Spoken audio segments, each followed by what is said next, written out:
Bonjour à tous, c'est Curtis. Je reviens avec une nouvelle petite histoire de la libération d'une de mes élèves d'une dizaine d'années d'hyperphagie. Elle a 25 ans, elle a eu ses problèmes de comportement depuis qu'elle a 15-16 ans environ. Elle a testé pas mal de choses pour essayer de perdre du poids, des régimes, fait du yo-yo, perte de poids, prise de poids, des choses qu'on connaît tous plus ou moins bien. Et elle s'en est libérée relativement rapidement à partir du moment où on a travaillé ensemble dès les premiers jours. Elle va beaucoup mieux vis-à-vis de son comportement. Bien sûr, la vie n'est pas parfaite, il y a d'autres problèmes à côté de tout ça, mais elle va bien mieux, elle sait se contrôler vis-à-vis de son comportement compulsif, donc elle n'a plus de pulsions comme elle pouvait avoir dans le passé, où elle avait des craquages relativement importants qui lui faisaient reprendre du poids. Ce n'est plus le cas. Donc on a eu une petite discussion ensemble, je te laisse regarder.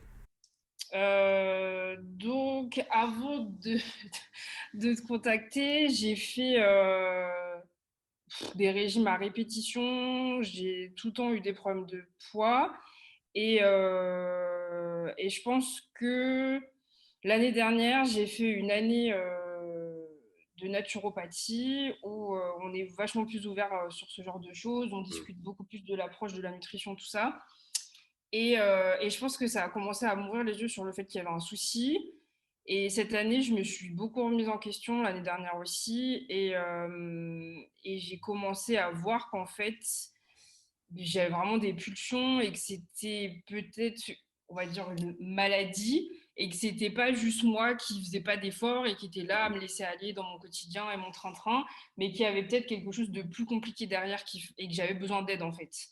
Et je pense que j'ai dû tomber sur ton Insta, on va dire 2 3 mois avant que je te contacte. Et en D'accord. lisant les posts au fur et à mesure, bah, je me retrouvais vraiment dedans et je me disais, mais en fait, si ça se trouve, c'est vraiment un TCA que j'ai.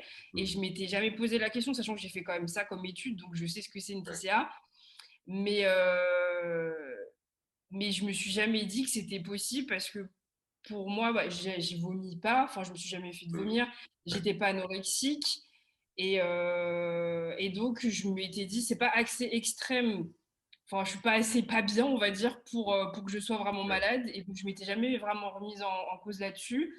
Et c'est vrai que c'est vraiment en lisant tout ce que tu postes que je me suis dit, mais en fait, peut-être que si, quoi. C'est ça. Alors, donc là, l'hyperphagie, hein, le problème que tu as, que tu avais, c'est quelque chose de courant et justement qui est pas très. C'est la chose la plus répandue, hein, ce problème, l'hyperphagie, des craquages, vraiment ce comportement compulsif sans forcément de compensation derrière, c'est ce qui est le plus répandu, mais de moins connu aussi.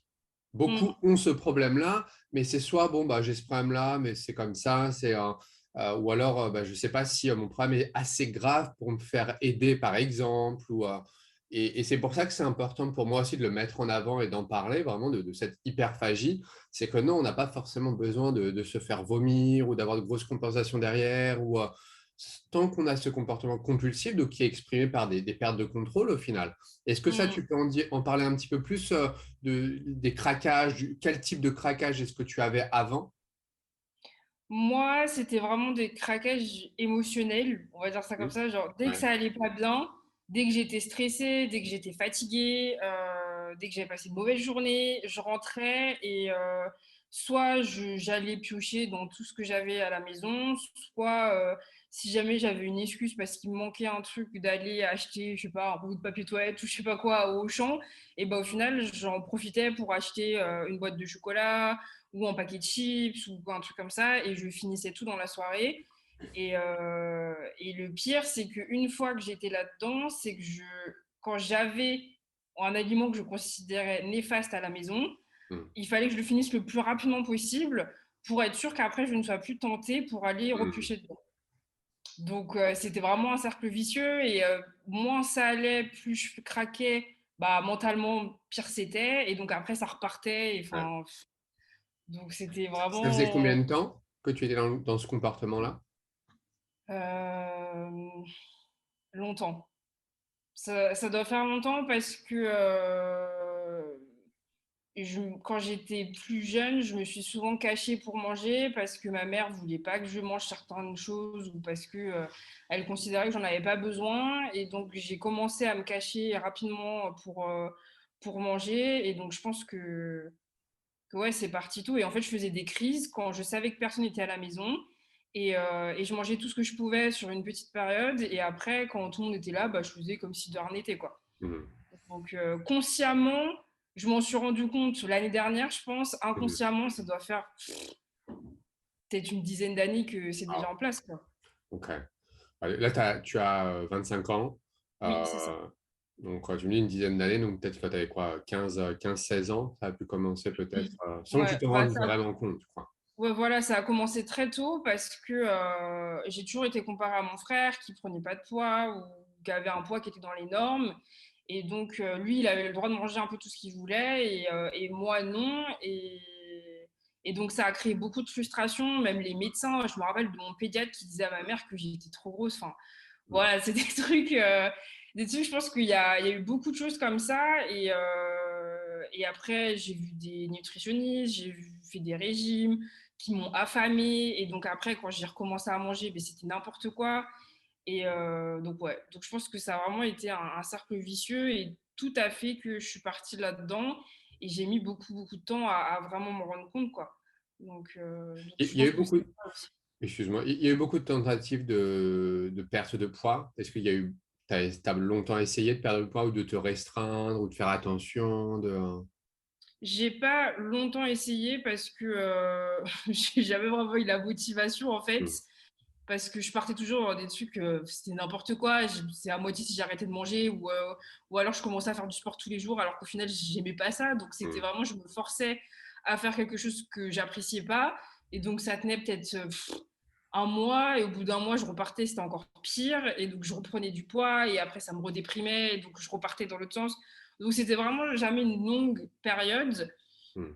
C'était plus à chaque fois des toutes petites périodes et puis après je reprenais et puis après donc je me disais oh, ça va pas donc hop je repartais et il y a une période où vraiment mon médecin m'a dit là ça va pas faut que tu ailles perdre du poids et vu que tout le monde m'a forcé on va dire à y aller je suis allée voir Hmm. un médecin nutritionniste donc qui est en fait c'est des médecins je sais pas s'ils sont tous comme ça mais lui il était vraiment pas bon et donc il m'a fait on va dire un tous les mois j'allais le voir et j'avais un cahier et dedans chaque jour il y avait marqué ce qu'il fallait que je mange et au niveau D'accord. calorique, enfin, c'était n'importe quoi. Je pense que je mangeais même pas 1000 calories par jour. Waouh. Et c'était Ouais. tellement mauvais. Enfin, c'était que de la vapeur. Le matin, j'étais obligée de manger de la viande alors que j'aime pas ça. Enfin, vraiment, c'était n'importe quoi. Et j'ai dû perdre 12 kilos, je pense, en 3 4 mois, un truc comme ça. Donc, oui, ça a fonctionné. C'était Ouais, super. Et en fait, forcément.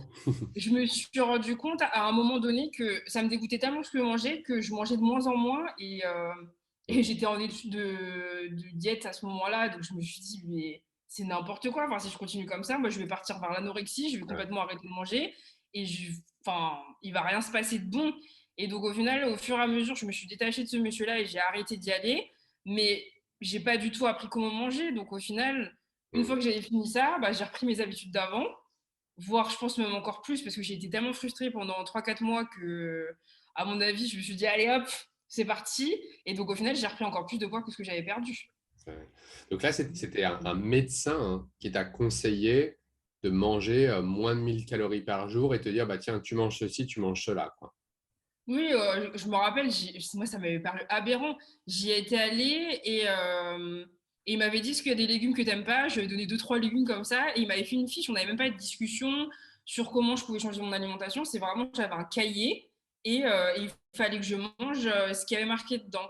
Et Hmm. tous les mois, j'y allais, tous les mois, il me pesait. Et je me souviens, je suis revenue des vacances d'été et on était partis en vacances, donc j'avais mangé un peu plus et j'avais pris 2 kilos. Hmm. Et il m'a restreint encore plus pour me punir d'avoir pris du poids.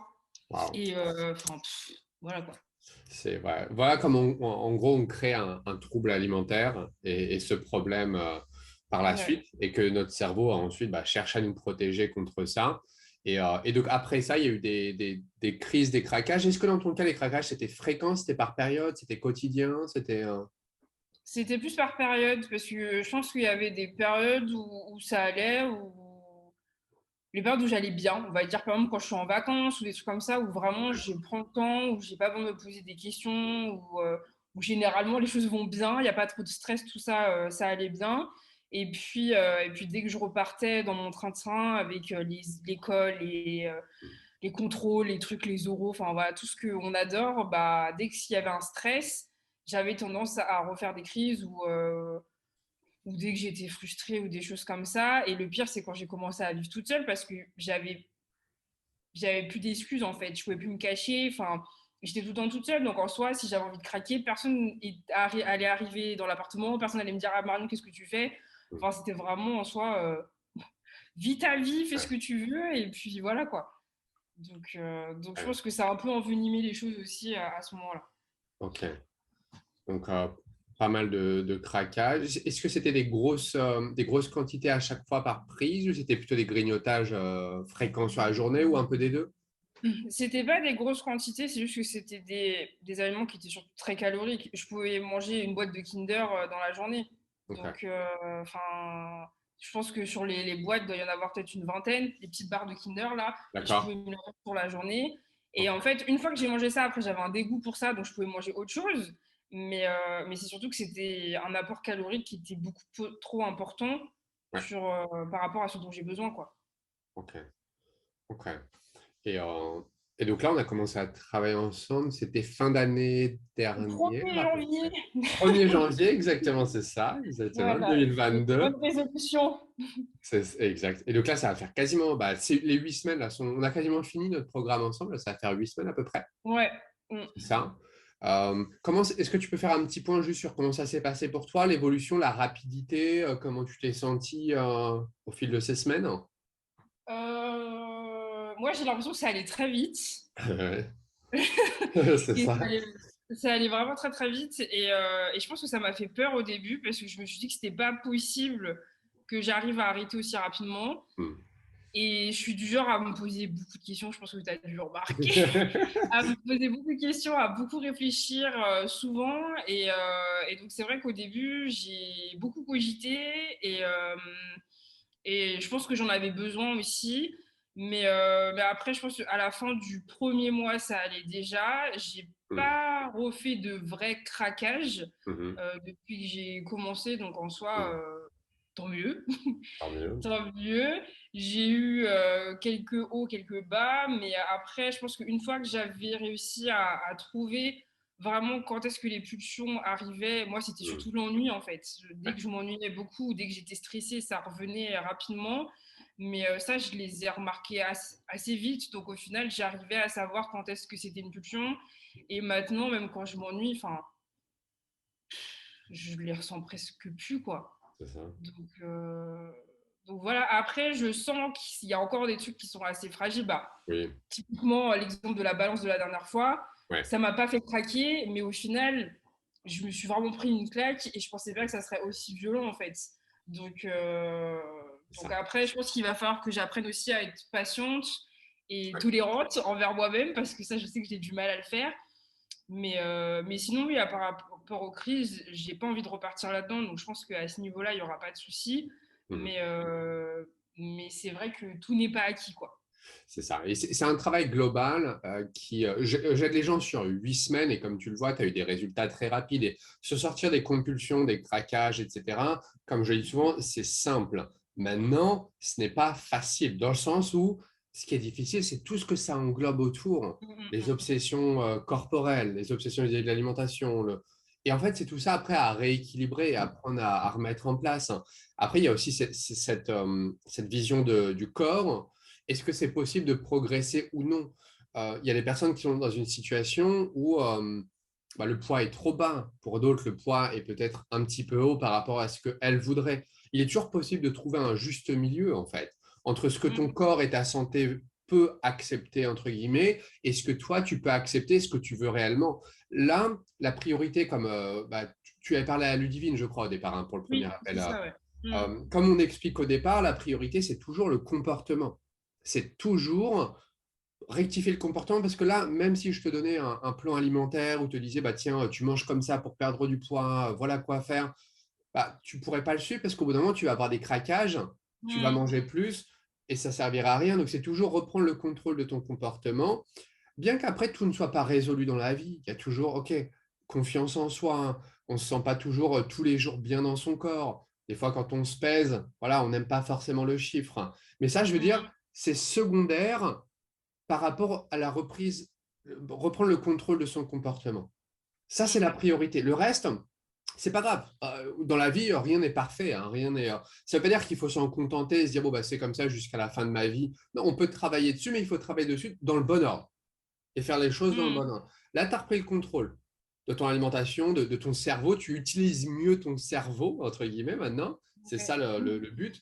Et donc maintenant, tu peux passer entre guillemets à la prochaine étape et là, pourquoi pas progresser physiquement, mais sainement. Et pas repartir dans les mauvais travers de faire des régimes ou d'aller voir des médecins qui conseillent 1000 calories par jour. Ouais, ça, non, merci. Voilà. C'est bon, j'ai assez donné. Non, mais oui, c'est pour ça, là, je te disais, quand j'ai trouvé une routine, je vais marcher, parce que ça, j'aime marcher, donc j'essaie d'aller marcher quand je peux. Ouais. Je fais du pilates, au lieu de faire de la muscu, des trucs comme ça, des trucs qui ne m'intéressent pas, puisque ça, bah, au final, ça me fait du bien. Mm. Et je me dis, bah, ça pourra toujours me muscler, peut-être moins vite que si je faisais de la muscu, que j'allais courir ou des trucs comme ça. Mais tant que c'est quelque chose qui me fait du bien et qui me fait plaisir, je pense que au final, c'est ça le plus important. Donc, C'est ça. Tu mets en place une routine, tu vois, tu recrées, je parle souvent de circuit dans la neige. Donc là, tu es sorti du mm, circuit nocif dans la neige, on l'a effacé. Et là, on en recrée un progressivement. Donc, recrée ce circuit, ces habitudes positives. Et là, ça va entraîner des résultats physiques. Mais tu vois, donne-toi du temps. La progression physique, ça ouais. va venir naturellement. Ça va venir progressivement. Mais là, tu as déjà fait une. Ouais, tu as déjà super bien progressé. Comment tu te sens, toi, déjà, vis-à-vis du comportement en lui-même? Bah bien. Bien parce que je suis moins parasitée en fait toute la journée par des pensées par Hmm. rapport à la nourriture ou des trucs comme ça. La semaine dernière, je me suis rendu compte que j'ai pas arrêté de courir toute la semaine. Et d'habitude, le matin, je me levais, j'étais déjà là en train de me dire qu'est-ce que je mange ce midi ou des trucs comme ça. Et là, non, je savais que c'était prêt, je savais que j'avais des trucs dans mon frigo, j'arrivais, hop, je prenais ce que j'avais à manger et puis c'était fini quoi. Il n'y avait pas cette question tout le temps de qu'est-ce que je mange, oh là là, faut que je fasse attention, ça va pas, ça faut pas que j'achète ça parce qu'après je vais craquer. Enfin, y a plus tout ça. Il y a des viennoiseries au bureau, j'y touche plus. Enfin voilà, c'est et je me dis pas ah faut pas que j'y touche. Je me dis juste quand je passe à côté, j'en ai pas envie, donc je passe à autre chose quoi. C'est Donc ça. c'est vrai que tout ça c'est des vrais changements par rapport à avant parce que avant je serais passée à côté, j'en aurais pris une par principe parce que je veux pas être frustrée, donc je prends une viennoiserie même si j'en ai pas envie. Super. Maintenant, c'est toi qui décides. Tu veux dire oui, tu dis oui. Tu veux Mm. dire non, tu dis non. C'est toi qui as le contrôle maintenant. Il n'y a plus de perte de contrôle comme il y aurait pu avoir avant. Et ça, c'est le plus important. Est-ce que pour toi, tu estimes que c'est mission accomplie, le travail qu'on avait entrepris ensemble Moi, je pense que oui. Après, à mon avis, là, il va falloir quand même que je reste bien focus dans ce qui se passe et tout, parce Oui. que c'est c'est accompli, mais ça fait que 2 mois. Donc, en soi, je À me peine dis, deux c'est mois, à pas encore peine. assez ancré, voilà, pour que du jour au lendemain, si j'arrête de vraiment me concentrer, je reparte pas dans l'autre sens, quoi. Donc, je pense qu'il va quand même falloir que je reste bien alignée avec ce que je veux. Ouais. Et puis, une fois que j'aurai vraiment réussi à mettre en place une routine et que je serai bien dedans, que j'aurai trouvé tout ce qui me convient, là, je pense que je pourrais peut-être me relâcher un peu plus. Mais pour l'instant, c'est vrai que… C'est ça. Ce que je dis souvent, c'est que là, pendant les 8 premières semaines, quand j'aide quelqu'un, je veux que ce soit court et entre guillemets intense pour que la personne soit focalisée et on efface 80 à 100% du comportement sur cette période-là. Et après, la personne, dans tous les cas, elle a les clés. Tu vas garder la formation, tu vas garder Mhm. tout ce que tu as appris, tu continues de le pratiquer. D'ailleurs, on peut continuer hein, le suivi. On aide souvent les gens à aller au-delà, rajouter 1 mois, 2 mois pour travailler sur d'autres objectifs. C'est des choses qu'on peut faire. Mais moi, je veux avoir cette base vraiment de 8 semaines où le gros du comportement, il est plus là, on a bien progressé, tu te sens bien. Tu as les clés en main maintenant. Bien entendu, Mhm. ça reste à toi, tu as les cartes en main, ça reste à toi de Ah jouer ces oui. cartes. Mhm. Si là, tu décides de les jeter en l'air et d'utiliser des cartes nocives pour toi, de te remettre dans la restriction, les régimes, etc., bien sûr, ça ne sera pas définitif. Donc là, mais c'est toi qui as le contrôle, c'est toi qui décides ça. Maintenant, tu as tout en tête, tu as tout téléchargé dans ton esprit, tu sais quoi faire, tu sais ce qui est bon, tu sais ce qui n'est pas bon, tu sais comment réagir. Maintenant, c'est à toi de jouer au final. Bah oui, ouais. Oui, plus me priver. Là, c'est pareil, je recommence à aller au resto. Quand on me propose Génial. des sorties ou des trucs comme ça, bah, j'ai plus tendance à dire oui et à pas me dire, oh là là, si jamais je vais au resto, je vais juste prendre une salade parce qu'on sait jamais. Et enfin, des trucs comme ça, quoi. Ou même le regard des gens quand je mange, parce que ça a été compliqué aussi. J'avais toujours l'impression que les gens me jugeaient sur ce que je mangeais, sur ce que je faisais, enfin, des trucs comme ça. Et c'est vrai qu'en fait, maintenant, voilà quoi. Si Tu j'ai envie de manges et tu manger, passes à autre chose, quoi. C'est naturel. voilà, si j'ai envie d'aller manger au resto et de prendre une grosse assiette, bah, je prends une grosse assiette et puis C'est ça. voilà, les gens au pire qui sont autour, je les reverrai jamais. Donc en soi, je m'en fiche et les gens avec qui je mange, je pense que depuis le temps, Mhm. ça a plus d'impact quoi. Et tu t'es peut-être aperçu aussi que, enfin, généralement, c'est ce qu'on remarque, c'est qu'en réalité, c'est plus nous qui pensons beaucoup à ça au regard des autres, mais souvent les autres ne font pas si attention que Tout le monde ça, s'en en fout. fait. C'est ça. On a l'impression d'être le centre du monde alors que pas C'est du tout. En ça. fait, on est le centre de nous-mêmes et puis C'est les autres ça. ont vraiment rien à faire quoi. Enfin, C'est ça. Nous, on ne se c'est soucie pas des autres quand on fait les choses et les autres, ils font ce qu'ils ont à faire. Mais à chaque fois, on pense que peut-être que les autres se soucient de nous, de notre mais oui, tout le comportement. temps. Même dans la rue, moi j'ai l'impression que des Non. fois les gens sont en train de me regarder alors que je pense En qu'il y a fait, des gens ils ils savent pensent même pas peut-être qu'ils la me même regardent. chose que toi, en fait. Ouais. Peut-être qu'ils se disent, ah, peut-être que tout le monde me regarde aussi. Et en fait, tout le monde se dit ça au final. Et tout le monde s'en fiche, tout le monde est dans son truc. Là, il faut que j'aille chercher mon pain, là, il faut que j'aille faire ceci. Et je me dis pas, oh la dame là. Ou alors, si je m'arrête sur quelqu'un, c'est pour me dire, C'est elle a ça. une jolie robe, ou C'est elle ça. est jolie, ou des trucs comme ça. C'est pas pour me dire, oh là là, qu'est-ce qu'elle fait celle-là. Enfin, C'est ça. en On se soi, dit on s'en rarement fout. des choses négatives sur les autres. Oula, cette personne. Non, Oui, on pense à nous-mêmes généralement. Quand on pense aux autres, généralement, c'est très rapide, très subtil et c'est même très souvent positif. oui. Et puis on l'oublie très vite. C'est ça. On- Donc au On a nos vies, final, on a nos problèmes, surtout avec la situation actuelle. Là, il y a la période compliquée aussi. Il y a des choses qui sont voilà, plus importantes. Bien sûr, notre santé, notre bien-être, c'est important. Mais en fait, on se rend compte aussi que voilà, il y a d'autres choses encore plus importantes auxquelles on peut penser.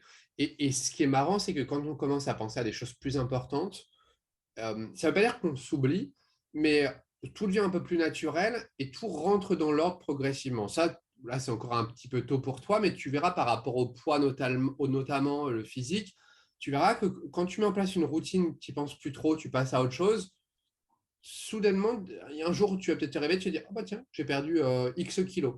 Ok. hmm, Et tu vas même te dire, c'est la cerise sur le gâteau, mais c'est même plus si important que ça pour moi maintenant. Et pourtant, j'en ai perdu, tu vois. Donc, hmm. ça peut rester important, ça peut rester un de tes objectifs, pourquoi pas, seulement si c'est fait sainement. Mais ce que j'encourage souvent les gens à faire, c'est vraiment pas penser à d'autres choses aussi, parce qu'il y a d'autres aspects de la vie qui sont importants. Bah oui, oui, oui. Et puis en soi, moi, le poids, c'est pas un souci, c'est plus ma santé. Et en fait, je me dis que si je reprends le sport, que si enfin, je suis plus active, ça se trouve, mon poids, il restera le même parce qu'au final, le muscle et le Ouais. gras, enfin, le muscle est plus lourd que le gras. Mm. Donc, si ça se trouve, sur la balance, je le verrai pas, mais je le verrai dans mes vêtements. Donc, en soi, C'est se ça. peser, c'est pas une fatalité, quoi. Donc, C'est c'est ça. juste que je pense que je suis encore fragile à ce niveau-là parce que toute ma vie, dès que je montais sur une balance, tout le monde me disait Ouh là là, c'est pas bon, ouh là là, fais attention. Donc, je pense que c'est ça, en fait. C'est encore des Ouais. automatismes et c'est des trucs qui m'ont blessée et je pense que c'est pour ça que c'est encore là. Et vu que j'ai jamais vraiment eu d'événements positifs, on va dire, avec une balance, bah, je pense que c'est pour ça que ça reste encore Ah, compliqué, quoi. c'est ça. Et Donc, c'est ouais, c'est pour ça que je demande souvent aux gens de ne pas trop se peser. Parce que ça, ouais, ce que je demande souvent aux gens, et je crois que c'est ce que je t'ai demandé aussi, c'est qu'est-ce que ça t'apporte concrètement d'avoir ce chiffre rien. en tête? Rien du tout. Rien au final, quoi. C'est parce qu'on a l'habitude de le faire, de se dire, ah bah là, bah, c'est bien, c'est pas bien. Mais ce chiffre concrètement, à quoi il sert dans la vie? Ah, À rien rien. au final. À rien. C'est juste Donc, se mettre dans des cases, en fait, de se dire, oh là, je suis plus vers là. Puis même par rapport à l'IMC, ça veut rien dire parce voilà. que l'IMC prend pas tout en compte. Donc voilà. Voilà. Je pense que C'est j'ai juste bien. voulu prouver où Ouais, j'en étais, peut-être par rapport à mon poids ou quoi. Et au ouais, final, bah, ça m'a montré que ça servait à rien. Donc là, je l'ai ouais. rangé. Peut-être que je la ressortirai un jour pour voir ce Pourquoi qu'il pas? en est, peut-être pas. Donc, Tu verras, mais ouais. Focalise sur les bonnes choses, en fait. Parce que le point, souvent, on se focalise dessus comme si c'était l'objectif premier, alors que c'est juste une oui. conséquence de se peser, pourquoi pas, si on est vraiment détaché et on prend vraiment la distance dessus, on dit, OK, je fais tel poids, OK, je passe à autre chose maintenant. Mais si Mm. c'est l'objectif premier, on dit, ah, je détermine ma valeur en fonction de cette pesée, de ce poids, et on dit, ah ben, je suis cette personne qui fait tant de kilos. Non, c'est pas. Donc, se peser, c'est pas le problème en lui-même, c'est le sens qu'on attache à la Oui. pesée. C'est ça le problème. L'importance du poids, en fait. Ouais. C'est ça, c'est ça. Donc, bah, en tout cas, je suis très fier de toi, de ta progression. Tu as super bien progressé. Tu peux être fier de toi, hein, de tes Bah progrès, de ce oui. que tu as fait. Génial. Ouais, on a bien travaillé, mais c'est vrai que bah, le fait que tu sois là aussi, je pense que c'est un plus d'être trop boosté tous les Mm. jours C'est ça. ou d'être remis sur le droit chemin. C'est vrai que c'est ça, parce que au final, même si tu nous dis des fois, fais pas ça, ça sert à rien, ou des trucs comme ça, c'est vrai Mm. que des fois, la manière dont tu dis, par exemple, quand moi je t'ai dit tous les trucs Ouais. sur la pesée, à un moment tu m'as dit, mais stop, genre, ça sert à rien, arrête. Et c'est vrai que je pense que si personne m'avait dit ça, bah, je serais Ouais. restée là-dedans et je me serais posé des questions, Ouais. j'aurais réfléchi encore longtemps, je me serais auto-flagellée, enfin. Mm. Et au Ouais. final, tu m'as vraiment dit, stop, franchement, Marion, arrête, c'est inutile ce que tu fais. Et je pense que j'avais besoin d'entendre ça aussi. Et au final, bah, c'est pour ça que j'ai arrêté d'y penser. Et je me suis dit, mais en fait, il a raison. Enfin, ça sert à Mm. rien, laisse tomber, passe à autre chose. Voilà. Et donc, je pense que c'est vraiment un plus, ouais, Ouais. de C'est pouvoir important être. pour moi d'être. Et tu sais, je suis assez direct quand je coach, toujours bienveillant, tu vois, mais pour toi, tu vois. Et souvent, les gens, ils le comprennent. Je te dis les choses très clairement, mais parce que c'est bon pour toi. Et c'est pour ça que j'ai quand même besoin de la confiance des gens, Mmh, que tu me fasses confiance, que tu comprennes là où je veux te mener, pour que tu dises, OK, bon, là, voilà, j'ai un peu déconné, j'aurais peut-être pas dû faire mmh, ça. Bon, Curtis, il m'a repris. Il m'a dit quoi faire, là je m'y remets, quoi, tu vois, mais c'est normal, tu vois, on est humain, on fait des erreurs, entre guillemets, si on peut appeler ça des erreurs, mais il y a des hauts, des bas, c'est normal. Je suis là pour t'apprendre, je suis ton guide, quoi. Je suis ton GPS, je te dis mmh, le comportement, tu te calques dessus, puis après, bah, tu continues et mmh, mmh. voilà, donc, est-ce que toi, tu aurais juste un petit mot pour finir, on va dire, un petit mot à partager à quelqu'un qui serait dans ta situation avant, tu vois, dans une situation similaire avec ce problème, qu'est-ce que tu lui dirais euh, pour l'aider, en gros, deux, trois petites phrases. Est-ce que tu aurais quelque chose, un Mmh. conseil à donner ou à...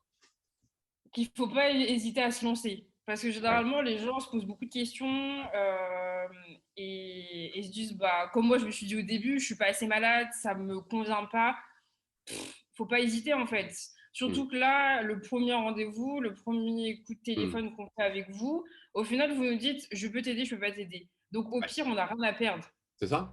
Donc déjà, se lancer et après se dire qu'on n'est pas tout seul et que c'est pas une fatalité, qu'on n'est pas obligé de vivre comme ça et que c'est tellement mieux quand on Mm, est sorti de tout ça. Donc faut vraiment pas hésiter à y aller. Ça sera pas facile tous les jours, mm. ça c'est sûr. Je pense que c'est facile pour C'est ça. personne, C'est ça. même quand on n'a pas ce genre de problème. Ouais. Mais voilà, être bien entouré aussi, au final, même si on peut pas être bien entouré, il y a toujours des gens Ouais. qui écouteront. Pas hésiter à en parler. Moi, je sais que j'ai eu beaucoup de mal à en parler à mon entourage Mm. et j'en ai parlé à ma mère. Et au final, elle me demande régulièrement comment ça se passe, Génial. si ça Super. va. Et c'est vrai que je voulais pas lui dire. Donc, faut pas hésiter. Les gens jugent pas. Ouais. Donc, s'il y a besoin d'en parler, il faut en parler. Et si les gens jugent, bah, c'est que c'est des gens qui sont pas obligatoirement bons pour nous. C'est ça. Et tant pis, quoi. Tant pis, c'est Donc, ça. Exactement. donc ouais, moi, Super. c'est ça, faut y aller. Ouais, allez. Faut se C'est lancer. ça. Faut se C'est ça lancer. le premier, le truc principal, c'est vraiment ça. Ça. Faut se Et ça, lancer c'est et le pas plus, avoir. et c'est un super conseil, je trouve, parce que moi, je ne peux aider que les gens qui veulent s'en sortir. Je ne peux aider que les gens qui le veulent. Si à la base, tu ne le voulais pas, tu m'aurais pas laissé Mmh, t'aider, j'aurais pas pu t'aider, tu en seras au même point. Donc, il faut d'abord le vouloir et se dire, OK, là, c'est pas une situation normale, c'est pas un comportement qui me fait du bien. Je mérite mieux que ça, en fait, aussi. C'est se dire, non, mmh, là, cette vie, c'est pas, moi, je mérite pas ça, je mérite mieux. Attends, la vie est courte, ça passe vite, je veux profiter aussi, mais de la bonne façon. Donc, et quand la personne prend ses responsabilités vis-à-vis de ça et en parle, après, voilà, la personne qui est censée aider, moi en l'occurrence, je prends le relais et là, je t'aide et on y va ensemble, quoi. mmh. Donc, non, c'est un bon conseil, j'aime beaucoup. Et puis, bah, en tout Ouais. cas, merci pour ton temps, Marion. Bah, merci à toi. Merci beaucoup. Je crois qu'on a encore quelques jours. Donc, là, début de semaine prochaine, n'hésite pas à continuer à me faire des petits retours. Ouais. Euh, Tu me donneras de tes nouvelles aussi, surtout. Et puis bah, merci. Passe un bon dimanche. Prends soin de toi. Merci, toi aussi. Et puis bah continue ce que tu fais parce que franchement, merci beaucoup. Et Merci. je pense que tu aides beaucoup de personnes, donc c'est top. J'essaye. J'essaye. Bah, merci énormément. Tiens-moi au courant et passe un bon dimanche. Salut Merci, Marion, toi bonne journée. aussi. Au revoir. Salut, bonne journée.